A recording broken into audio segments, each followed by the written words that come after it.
এক minute diet করছো কিন্তু বুঝতে পারছো না কি খাবে, তাহলে আমার এই হেলদি রেসিপিটা চট করে বানিয়ে নাও দেখি, যেটা জাস্ট 15 মিনিটসে রেডি হয়ে যাবে।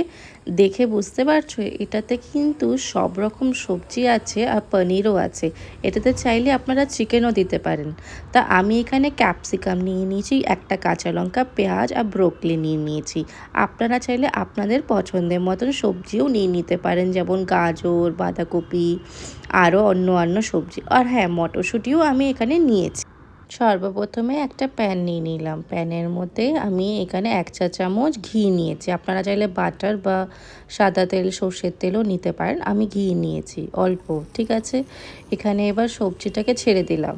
ক্যাপসিকাম, ব্রোকলি যা নিয়েছিলাম ছেড়ে দিলাম। এবার এটাকে ভালো করে একটু সতে করে নেব। ব্যাস, এরপরে এটাকে চাপা দিয়ে 5 মিনিট রেখে দেবেন। হ্যাঁ, চাপাটা তুলে নিয়ে একটু দেখে নিচ্ছি, এটা একটু নরম হয়ে এসছে আর বেশ তলাটা ক্রিস্পি হয়ে গেছে। ঠিক এই সময় একটা টমেটো দিয়ে দেব। আপনি চাইলে এটা স্কিপও করতে পারেন। এরপর আস্তে আস্তে পেঁয়াজ, কাঁচা লঙ্কা, পনির অ্যাড করব, মটরশুঁটি। আচ্ছা, পনিরের জায়গায় কিন্তু আপনি চিকেনও, বয়েলড চিকেন অ্যাড করতে পারেন, ঠিক আছে। আর চাইলে পনিরও অ্যাড করতে পারেন। বন্ধুরা, তোমরা চাইলে এখানে তোফুও কিন্তু অ্যাড করতেই পারো, যেটা যেটা তোমাদের ইচ্ছে। এবার দেখে বুঝতে পারছো এটা কত টেস্টি। এটা কিন্তু শুধুও খাওয়া যায়। আমি কিন্তু শুধুই খাই, লাইক লাঞ্চে বা ডিনারে, যে কোনো একটা টাইমে। এবারের মধ্যে হলুদ আর নুন ছাড়া আর কিচ্ছু অ্যাড করবে না।